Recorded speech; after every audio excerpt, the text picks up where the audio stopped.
자, 그래서 이제 2022 언택트 조직 선거에서 우리가 이쪽에서 이제 일단 대선에서 이쪽 국힘 후보가 되면 또 그다음에 더 나가서 지자체와 교육감 선거에서 많이 몰아붙일 수가 있거든요. 그러면 당선자의 성향 함량과 상관없이 우리가 거머쥘 수 있는 승리가 있어요. 첫째, 무결선거 참관 감시 조직이 확립이 돼요. 지방선거 승리시킬 수 있어요. 특히 교육감 선거 승리시킬 수 있어요. 말하자면 4천만 명 관할구역. 이게 어디냐면 수도권 2,500만에 충청권 여기저기 다 하면 한 600만 될 거예요. 6, 700만. 그러면은 그 3천 몇백만 됐죠.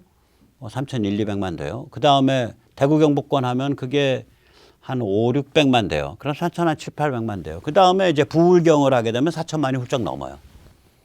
부산, 울산, 경남을 하면. 그러니까 4천만 명 관할구역에서 반정교조 AI 5G 시대를 살아갈 세대를 위한 교육이 시작될 수가 있어요. 내년에 그거 해내자고요. 그 다음에 평등법 등 악법 저지 네트워크가 확립될 수 있어요. 저건 뭐냐. 지역에서 선거구에서 정치인을 비판, 견인, 지지, 징계하는 힘을 획득할 수 있어요. 우리가 노림수가 저거라고요. 선거구에서 정치인을 견인, 비판, 지지, 징계하는 힘. 선거구별로 움직이는 막 500명에서 1000명짜리 조직을 이번 선거를 통해서 우리가 한번 만들어보자. 또 그런 조직을 각 선거구에서 이끄는 5명에서 10명의 정치장교들. 이걸 만들어보자. 이 얘기입니다. 그러면 이제 태평양 서쪽에서 대성공한 거예요. 2022년에. 자, 그럼 태평양 저쪽 건너서 미국에서 무슨 일 벌어지냐. 제가 세뇌 탈출에서 여러 번 말씀드렸지만 지금 마가 트럼프 공화당 신주류 MTR 동맹은 나날이 강화되고 있습니다. 이거는 글로벌리스트 바이든 진영의 치명적 실정이라는 그런 원인이 하나. 그 다음에 두 번째로 뇌관이 작동하고 있어요. 아주 치명적인 뇌관이 2개가 작동하고 있어요. 그 원인이 둘. 그 다음에 세 번째로 각 주에서 선거법 강화, 선거구 변화가 있어요. 그 원인이 셋. 그래서 하나씩 살펴보죠. 글로벌리스트 바이든 진영의 실정. 첫째, 국경 및 이민 관리가 해체돼 버렸어요. 난리 났어요. 범죄를 방관하고 경찰을 무력화시켰어요. 그래서 국민들이 입이 이만큼 나와 있어요.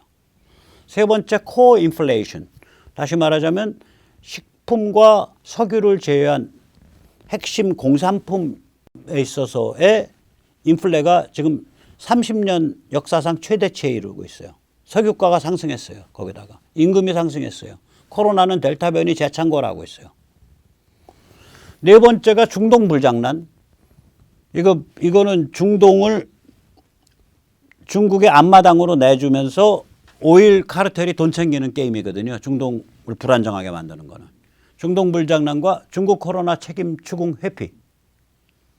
이 둘 다 굉장히 비굴한 대중정책을 뜻해요.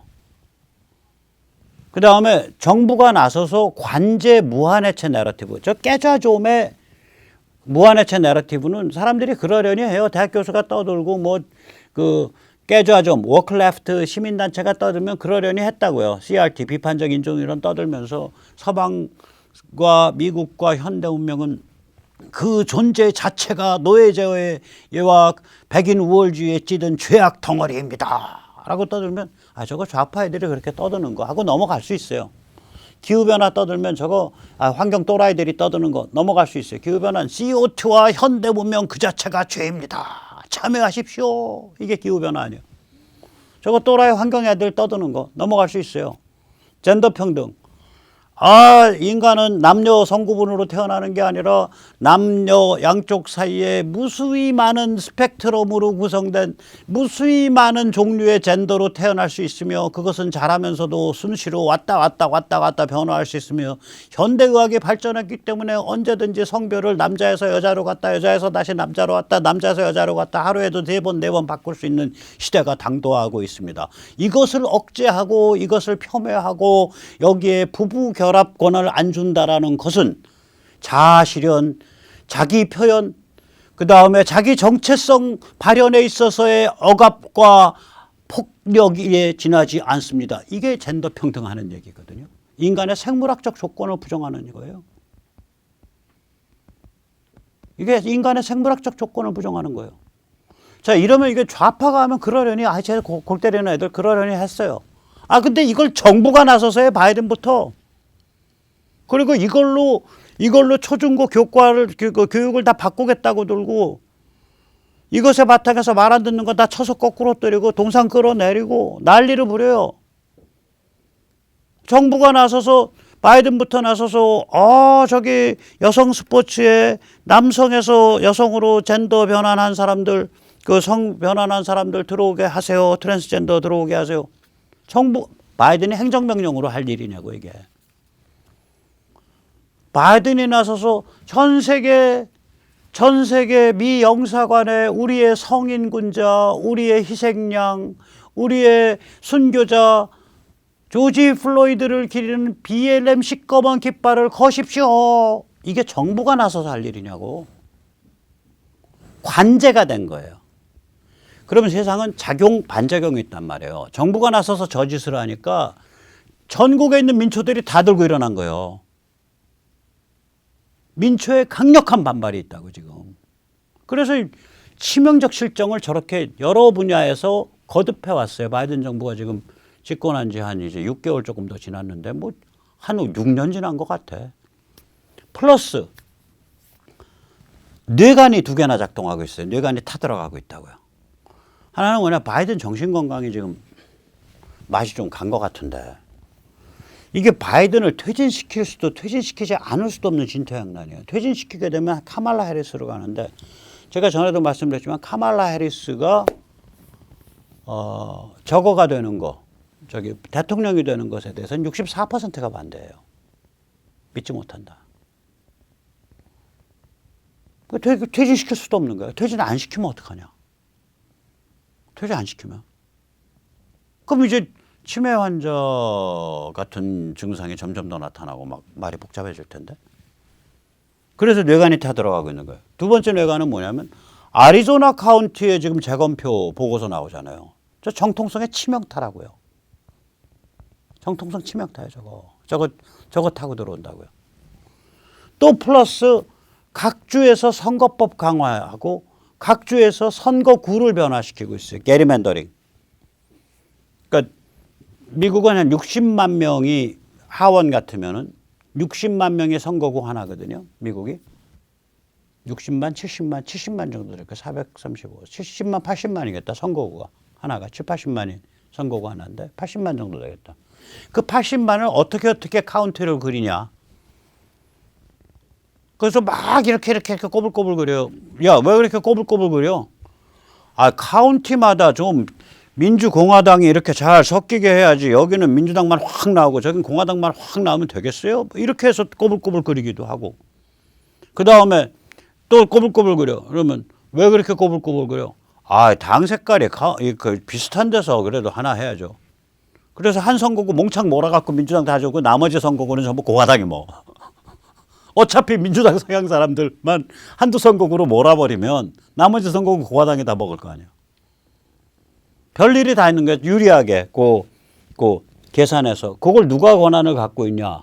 주의회가 갖고 있어요. 근데 주의회가 특히 경합주에서 주의회들을 전부 이번에 공화당이 장악해버렸잖아요. 지난 2020년 선거에서. 살벌한 거예요, 이거 지금. 그래서 저런 것들이 있기 때문에 미국에서 2022년에 MTR 동맹의 대승이 기대됩니다. 그럼 한국에서의 승리, 한국에서는 공유 승리예요. 공유된 승리. 승리의 문맥이 달라요. 두 겹 승리예요. 한국은 두 겹 승리고 미국은 한 덩어리 승리예요. 거기는 MTR이 한 덩어리에 융합돼 있으니까. 한국은 두 겹이 달라요. 서로 배짱이 달라요. 계산 속이 다르다고. 윤석열 계산 속 다를 거고 국민의힘 잘 나가는 국회의원들 계산 속 다를 거고 한국은 삼겹 승리네. 삼겹살 승리. 이런 윤석열이든 누구든 간에 대통령 당선자의 계산 속 다를 거고 범털 국회의원들 계산 속 다를 거고 자유민주 시민의 계산 속이 다르다고. 한국은 삼겹살 승리고 저쪽은 한 덩어리 승리예요. 그러나 승리다 이거지. 그래서 태평양 동쪽과 서쪽에 동시에 이렇게 승리하는 그런 거를 우리가 생각을 해볼 수 있고요. 지금 이제 바이든 지지율이 48, 47 막 이래요. 그게 뭐 낮은 거냐. 옛날 트럼프 봐봐라. 트럼프 보면 처음에 출발할 때 55에서 60 갔다가 바로 한 달 만에, 한 달도 안 돼서 50% 초반대로 떨어졌다가 한 4월 달 들어서서 40%대로 떨어졌다가 그래서 쭉 40% 이착저착해서 왔다 갔다 하다가 아니 7, 8월 달 되면은 30%대까지 떨어졌네. 거기에 비해서 바이든은 보면은 계속해서 꾸준히 뭐 47, 48, 46, 47, 48, 46 여기서 왔다 갔다 하고 어떨 때는 55도 가네 가끔씩. 바이든 왜 저게 지지율 안 나온다는 거야? 지금 바이든의 위에 그 녹색 지지율이요. 저거가요. 통상의 대통령에 비하면 무지하게 낮은 겁니다. 그럼 트럼프 때는 무슨 일이 벌어졌냐? 일단 트럼프는요. 당선하자마자 탄핵하겠다 그랬어요. 저희들이. 기억하시죠? 뮬러 보고서. 러시아랑 짜고 부정선거를 저질렀다. 탄핵해야 된다. 트럼프 때는 내내 그 싸움이었어요. 트럼프가 언제 지지율을 회복하냐면 2018년 미중전쟁 벌리고 나서 지지율 회복해요. 그래서 40% 후반대로 올라서요. 그 이후에야. 그러니까 트럼프는 특이한 사람이에요. 트럼프는 임기 중에 탄핵을 2번 당한 사람입니다. 하원 기준. 둘 다 상원에서 나가리 됐지만. 하원에서 2번 탄핵 결의됐었고요. 특위가 항상 작동했고요. 트럼프 죽이겠다고. 뮬러 특위. 그 다음엔 두 번째는 저거 작동했죠. 퀴드 프로코. 우크라이나에 부당하게 압력 넣어서 자기의 정치적 이익을 도모하려고 그랬다. 그래서 이 트럼프랑은 비교하면 안 돼요. 지금 바이든은요, 민주당 같은 성향을 보면 지금 바이든의 지지율은 55에서 60 사이 나와야 됩니다. 근데 47, 48밖에 안 나와요. 그래서 저게 큰일 났다는 거예요. 그 다음에 이제 아까도 말씀드렸지만, 카말라 해리스가 대통령이 되는 거에 대해서 나 그거 안심 안 돼 라고 말하는 사람이 64%고요. 그 중에서 60%인가가 40몇 %인가 60%인가가 나 정말 마음 불편하고 불안해가 그 중에 대부분이에요. 게임이 안 된다는 거죠. 카말라 해리스가 부통령으로서 잘하고 있습니까? 라고 그랬을 때 잘하고 있다가 한 41% 정도 되고요. 잘못하고 있다가 48%예요. 그 중에 40%가 매우 잘못하고 있다요. 부통령으로서. 이건 대통령 승계 얘기하는 거 아닙니다. 대통령 승계 부통령으로서 잘하고 있냐 물었을 때가 잘못하고 있다가 많다고요. 그런데 대통령 한다 그러면 안심됩니까 하면 64%가 안심 안 돼. 그중에 60%쯤이 진짜 안심 안 돼. 60%인가 40몇 %인가 진짜 안심 안 돼. 그러니까 아까 진퇴양난이라는 거예요. 바이든을 주저앉힐 수도 없고 주저앉히지 않을 수도 없고 바이든을 계속 대통령으로 끌고 갈 수도 없고 주저앉힐 수도 없고 그런 진퇴양난 상황에 지금 도달해 있는 겁니다. 자, 그래서 카말라에 대해서는 70년 이후로 부통령으로선 가장 인기 없는 부통령이다. 아까 부통령을 부통령으로서 제대로 일하고 있습니까가 뭐 한 40%밖에 안 나오니까 일 못하고 있다가 48%나 나오는데 그 중에서도 정말 못하고 있다가 40% 나오는데 가장 인기 없는 부통령인데 저 사람이 대통령 승계하는 거에 대해서 안심됩니까 하면 64%가 안심 안 돼요. 안심 안 돼요. 그 중에 한 40% 이상이 진짜 안심 안 돼요. 큰일 난 거예요. 상황이 지금. 그래서 이제 이미 이런 얘기가 나옵니다. 바이든의 가장 큰 실수는 카말라 해리스를 부통령으로 러닝메이트로 뽑은 거다라는 얘기가 나오는데 오늘 이 마지막 얘기가 이겁니다. 과연 카말라를 뽑은 게 바이든이냐? 카말라는 과연 바이든의 선택이었을까? 이게 말이 안 되는 이유가요. 그러니까 저기도 참 기레기들이 정말 국민들 살살 속이는 거예요. 미국 민주당의 대선 후보 경선 과정을 보면, 그러니까 2020년 초에 경선 과정을 보면 바이든이 약체 후보였어요. 선두 후보가 아니에요. 그런데 민주당은 이 대통령 후보를 정할 때의 룰이 굉장히 복잡합니다. 공화당은 안 그래요. 공화당은 각 주별로 승자 독식이에요. 거의 대부분의 주가. 다시 말해서 아칸사에서 프라이머리에서 아칸사 내부 프라이머리에서 뭐 A 후보가 뭐 B 후보에 대해서 단 10표 더 먹었다라고 하더라도 아칸사 경선단은 전부 A 후보 쪽으로 정해져 버려요. 승자 독식이에요. 주별로. 공화당은. 그러니까 지금 대통령 선출인단 뽑히는 거랑 똑같아요. 대통령 선출인단 뽑을 때 두 후보 사이에 몇 표 차이 났던 이긴 후보가 그 주의 선출인단 전체를 먹잖아요. 승자 독식 아니에요. 공화당은 그런 식으로 프라이머리를 진행해요. 민주당은 그게 아니라 대부분의 주들이 그걸 나눠요. 비례로. 득표율에 따라서 예를 들어 그 주가 100명의 후보 획정단, 후보 선출단을 뽑는다면 그래서 5명의 경선 후보가 나와서 어떤 사람이 뭐 40% 먹고 그 다음 사람이 30% 먹고 그 다음 사람이 20% 먹고 40, 30, 20. 그 다음 사람들이 5%, 5%씩 먹었다. 그러면은 그 100명을 40명, 30명, 20명, 5명, 5명씩으로 나눠요. 그러니까 그 다수를 확보한 대통령 후보가 나오기가 어려워요. 다 도토리 키재기가 돼요. 결론적으로. 근데 그 중에서도 바이든은 키가 작은 도토리에 속했었어요. 그러면 이제 민주당은 어떻게 하냐. 당내 실세들이 모여가지고 뒷거래를 해요. 뒷거래를 해서 안으로 만들지. 그래서 오다를 때려서 자기가 그 영향력 미치는 그쪽으로 모아줘요, 표를. 바이든 그렇게 만들어진 대통령 후보예요. 바이든 자신이 경선 과정에서 약체 후보였단 말이에요. 자, 그런 사람이 부통령을 자기 마음대로 뽑아요? 말도 안 되죠. 이미 그때도 트럼프 말에 의하면 멘탈리 샷, 정신이 나간 상태라는데 트럼프의 주장에 의하면. 그럼 카말라 해리스도 마찬가지로 계파 협상 혹은 보이지 않는 손에서 만들어진 후보라고요. 그러면 도대체 민주당을 뒤에서 움직이는 자들은 어떤 자들이야? 굉장히 위험하고 무책임한 자들이다.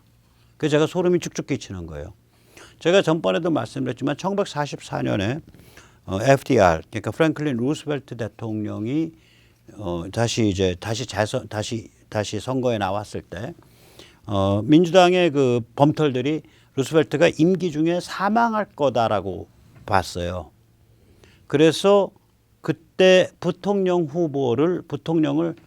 그 해리 트루만으로 뽑아준 거예요. 해리 트루만으로 정해준 거예요. 저 판사 출신이고 점잖고 굉장히 그 차분하게 관리하는 관리형 인간이에요. 해리 트루만이 두 번째 상원을 하고 있을 때인데. 그래서 루스벨트가 대선 승리하고 80일 만에 숨졌거든요. 85일인가? 그리고 트루만이 승계를 했죠. 45년도 4월 달에. 4월 12일인가에 트루만이 승계했습니다. 80일 만에 부통령에서 대통령이 됐어요.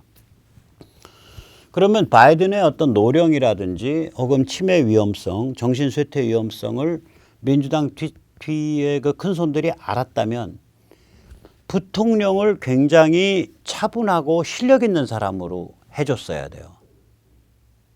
어차피 대통령 선거에서 부통령이 크게 좌우 안 하니까 부통령을 굉장히 차분하고 실력 있는 사람으로 해줬어야 되는데 저 부통령을 카말라 해리스로 한 거예요. 그러면 얘들은 선거만 이기면 된다고 생각했구나. 나라의 리더가 누가 됐든 간에 빅텍 내세우고 빅미디어 내세워서 또 가끔씩 그 워크 레프트 시민단체 내세워서 국민은 그냥 조작할 수 있다. 쪼물락쪼물락 요리할 수 있다라고 보는 애들이구나. 나라는 망해도 좋은 애들이구나. 굉장히 위험한 집단입니다. 굉장히 위험한 집단이에요. 그래서 조중동에서 이제 바이든 바비 어천가를 많이 부르고 또 이른바 우파 평론가라는 사람들 중에서도 바비 어천가 부르는 사람들이 있는데 각오들 하세요. 바이든 결국 정신적인 그런 건강 상태 굉장히 악화될 거고요. 그래서 이게 바이든을 주저앉힐 이미 악화돼 있고요. 주저앉힐 수도 없고 주저앉히지 계속 데리고 갈 수도 없고 이런 상태고요. 카말라 해리스는 전혀 거기에 적응하지 못할 사람이고요. 자, 그러면 거꾸로 자, 저런 페어를 만들어낸 민주당의 범털들, 그 배후에 있는 검은 그 뒷손들은 어떤 자들이야 도대체? 어느 정도 썩어 있는 자들이야? 그 생각을 해보시라고. 조중동이나 바비어친가 부르는 분들은 그 생각을 해보세요. 끔찍한 케이스입니다. 자, 그러나 저러나 어쨌거나 미국은 2022년 지금 승리를 향해서 잘 가고 있고, 미국의 승리는 MTR이 한 덩어리예요. 비전과 가치가 하나예요. 마가 민초도 하나, 트럼프라는 스타도 하나 같이 공유하고 있고, 공화 신주류도 그거를 같이 함께 그 가치를 공유하고 있어요. 함께 가치를 공유하고 있는, 함께 밸류를 공유하고 있는, 원칙을 공유하고 있는 한 덩어리고, 여기는 뭐 잘하면 삼겹살이에요. 그러니까 그러니까 대통령 당선자의 계산속 다르고, 국힘 범털 국회의원의 계산속 다르고, 우리 자유시민의 계산속이 다른 거예요. 이 계산속이 다른 셋이 융합해가지고 싸움에 이기면 그 셋 다 100%의 셋 다 자기 목표를 달성한 거예요. 그때 자유시민의 목표는 뭐냐면, 지역에서 국회의원 선거구별로 정치인을 견인하고 비판하고 지지하고 징계할 수 있는 그 튼튼한 정치 장교들 한 5명, 10명과 그 사람들을 중심으로 한 작으면 500명, 많으면 한 2, 3천 명의 조직. 한 국회의원 선거구에서. 그걸 우리가 한번 노려봐야 됩니다. 500명에서 200개면 10만 명 아니에요? 불가능한 숫자 아니거든요. 지금부터 내년 교육감까지 내리달려서 거의 10개월을 내리달려서 그걸 우리가 달성해 봐야 됩니다. 자, 오늘 여기까지 모시겠습니다. 감사합니다.